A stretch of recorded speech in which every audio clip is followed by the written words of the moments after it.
तो नाम है भगवान का और काम है शैतान का। आज इसी मैटर पे होने वाली है खूब ढेर सारी बातें। तो आइए चलते हैं, देखते हैं कि ये जो नाम है भगवान का और काम है शैतान का व्यक्ति ने जो रायता फैलाया हुआ है इस समय 2-4 दिन से सोशल मीडिया पे, इसके बारे में थोड़ा सा डीपली जानकारी आप लोगों को भी देते हैं और आप लोग भी अपने अपने मन की बात कमेंट बॉक्स में जरूर लिखिएगा।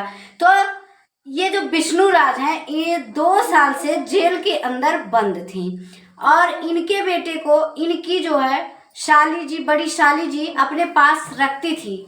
शाली जी का बैकग्राउंड आप लोगों ने देखा ही होगा कि बहुत ज़्यादा मतलब अमीर परिवार से नहीं आती हैं, वो बहुत ज़्यादा मिडिल क्लास से आती हैं और बस वही खाने कमाने भर की उनकी जो है दिनचर्या रहती है। लेकिन इसके बावजूद भी वो एक अनाथ बच्चे को, जिसके पास ना उसकी माँ रह गई और ना उसके पिता रह गए, पिता चले गए जेल, माँ को मार दिया गया या वो खुद से कुछ कर ली अपने आप को, क्या हुआ, एक राज और कहानी बन के रह गई। जबकि एक राज एक कहानी नहीं है, सीधे सीधे इंसान, सबको ये सारी चीज़ें पता है, लेकिन फिर भी जब कोर्ट और पुलिस का कोई पुख्ता सबूत और पुख्ता मोहर जब तक नहीं लगता किसी चीज़ पे, तब तक किसी चीज़ को मानने नहीं मिलता है। अपनी ये तो अफवाहें हैं, अफवाहें तो फैलती ही रहती हैं, लेकिन जो हकीकत है वो कहीं ना कहीं हर एक पब्लिक को पता है कि उस औरत के साथ क्या हुआ था और उस औरत को किस तरह नंगा कर करके सोशल मीडिया पे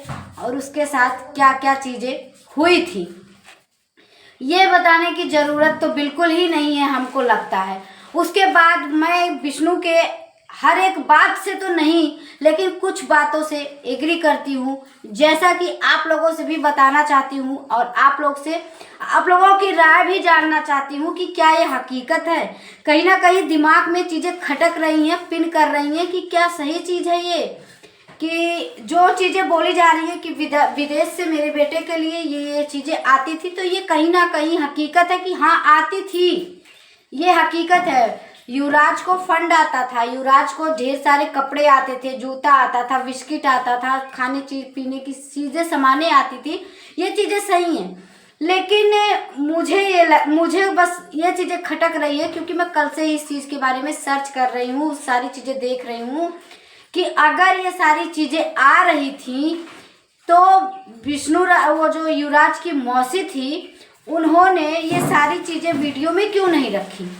अगर युवराज रोटी खाता था तो वो वीडियो दिखाती थी, अगर वो कुछ भी करता था, वो ऐसे नेका पोटा कुछ भी करता था, वो इतना मैला कुचैला रहता था, सब कुछ था, वो सब कुछ दिखाती थी, अपनी गरीबी दर्शाती थी, दिखाती थी कि देखो हम इतने परेशान हैं फिर भी हम युवराज को पाल रहे हैं, हम ये कर रहे हैं, वो कर रहे हैं, सारी चीज़ें। लेकिन क्या ये सही बात है कि फंड आते थे तो वो दिखाया क्यों नहीं जाता था?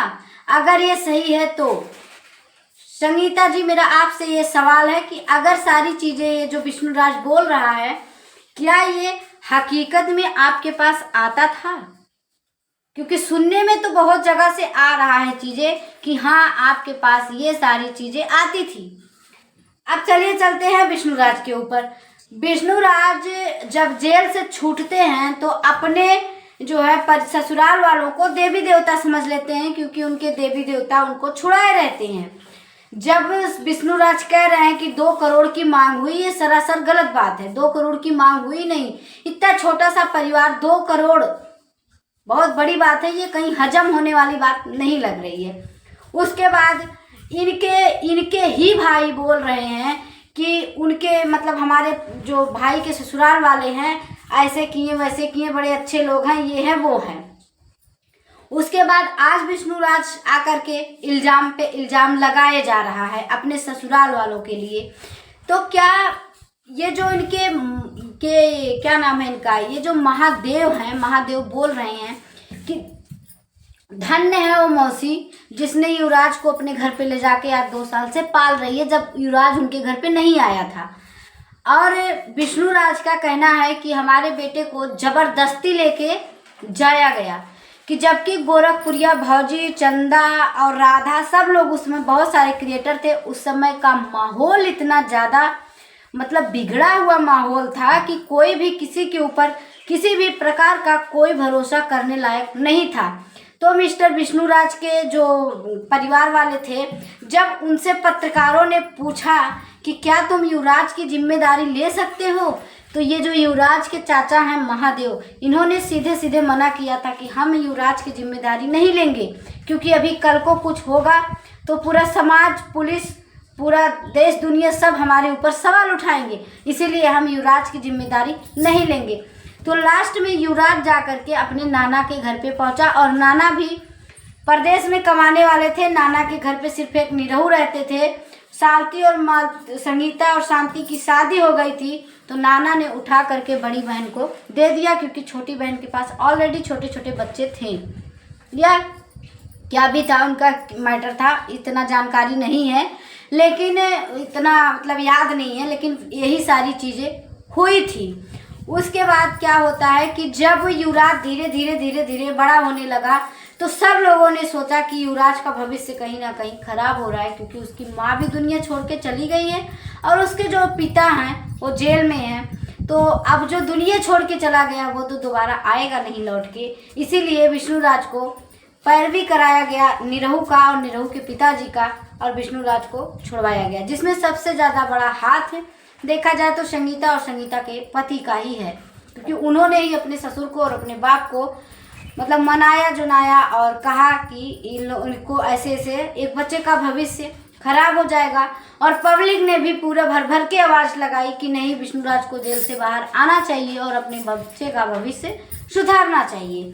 तो जैसा कि आप लोगों ने देखा ही, बीते दिनों विष्णुराज जेल से बाहर आया और उसका ऐसा भव्य स्वागत हुआ था, जैसे लग रहा था वो जेल से नहीं आ रहा है, जैसे लग रहा था वो कहीं फतेह हासिल करके आ रहा है। अमेरिका पाकिस्तान के ऊपर बम दाग दिया है और पाकिस्तान का पूरा कब्जा कर लिया है।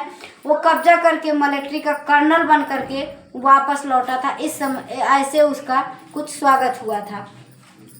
और हम कहना चाहेंगे, हमारे कुछ चमचे हैं जो विष्णुराज के चमचे हैं, वो हमारी वीडियो में आ करके ये करके चले गए थे। तो हाँ, हम आपको बता दें, अगर वीडियो नहीं अच्छी लगती तो देखा मत करिए, और वीडियो पूरा देखा करिए, तब कमेंट किया करिए। और किसी को अभद्र भाषा का प्रयोग करने से पहले अपने गिरबान में झांक लिया करिए कि आपके घर में भी बहन बेटियां रहती हैं। तो चलिए इसको हटाते हैं, फिर बात करते हैं विष्णु के ऊपर। तो जैसा कि विष्णु जब जेल से आता है और अपने ससुराल वालों को प्यार मोहब्बत देता है, आता जाता है, तो पब्लिक को भी ये सारी चीज़ें बहुत पसंद आती है, बहुत अच्छी लगती है। पब्लिक भी सोचती है कि चलो ठीक है, विष्णुराज के अंदर हो सकता है भाई जेल के अंदर रहा हो 2 साल, कुछ ना कुछ सुधार आ गया हो, ऑलरेडी सुधार इसके अंदर दिख रहा था। पब्लिक ने विष्णुराज को भर भर के प्यार दिया। उसके बाद ये बैक टू बैक गाना शूट करता है, उसको समझ ही नहीं आता है कि मैं क्या ऐसा करूं कि मैं रातों रात फिर से एक अमीर आदमी बन जाऊं।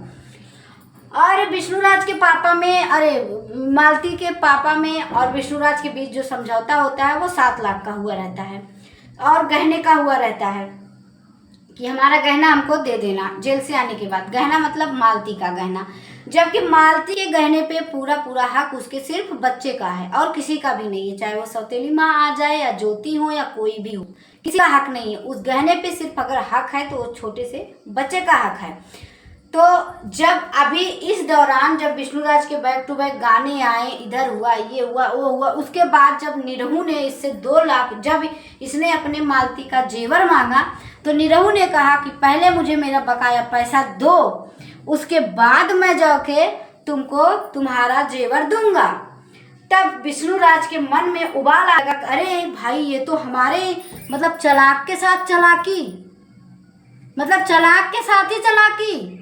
विष्णुराज पूरा भभड़ जाते हैं और विष्णुराज सारे रिश्ते धीरे धीरे करके कर्जा लेकर के कुछ भी कर करके 2 लाख रुपया इनको देते हैं और अपने ससुराल पक्ष से धीरे धीरे सारे रिश्ते तोड़ देते हैं। नहीं तो आप लोगों ने बीच में भी देखा कि विष्णुराज जब अपने बेटे का बर्थडे करते हैं फरवरी के महीने में, तब भी अपने दोनों सड़ुआइन को बुलाते हैं और सबको बुलाते हैं। उसके बाद एक गाना लॉन्च करते हैं अपनी एक सड़ुआइन के साथ, जिसके साथ बहुत ट्रोल भी हुए थे ये गाने की वजह से। तो यही सारी चीज़ें हैं कि इसीलिए मैंने कहा कि नाम भगवान का और काम शैतान का। ये विष्णुराज हमेशा से ही औरतों का चीर हरण किया है, जो खुद के बीवी का चीर हरण करके उसको सोशल मीडिया पर नाक मुंह दिखाने लायक नहीं छोड़ा, वो विष्णुराज आज बात करने आया है और बात करने के काबिल हो गया है। और सबसे बड़ी गंदी इसकी आदत है, ये लोगों के चैनल पे स्ट्राइक मारता है। तो अपनी ये गंदी आदत स्ट्राइक मारने वाली छोड़ो, अगर दम हो तो जवाब का सवाल दो। जवाब का सवाल होता है, चैनल तुम्हारा है, चैनल हमारा भी है, क्योंकि हम लोगों का काम है तुमसे सवाल पूछना। हम लोग तुमको व्यूज देते हैं, तुम्हारा वीडियो देखते हैं, तो सवाल पूछना लाजमी है। बिजनेस तुम भी कर रहे हो तो बिजनेस हम भी कर रहे हैं। अगर हिम्मत है तो सवालों का जवाब देना, ना कि चैनल किसी का डिलीट करना और कुछ भी करना। और रोस्टिंग और रिएक्शन का मतलब ही होता है कुछ क्लिपें उठा करके उसी चीज़ पे रिएक्शन दिया जाता है। लेकिन तुम लोग की इतनी घटिया सोच होती है कि तुम लोग उठा करके सिर्फ स्ट्राइक मार देते हो, इसीलिए लोग अच्छा रिएक्शन देना नहीं पसंद करते हैं, अपना सीधा सिंपल सा वीडियो बनाते हैं। ठीक है। और दोस्तों, आप लोगों को वीडियो कैसी लगी ये कमेंट में ज़रूर बताइएगा। और हाँ, गाली देना होगा ना तो आपकी माँ बहन वहाँ पे बैठी है आपके पास में, जितना मन करे उतना गाली दे दीजिएगा। किसी के वीडियो में आके ये करने की ज़रूरत नहीं है। ठीक है। और हाँ, शिव शंकर यादव को मैं स्पेशली कहना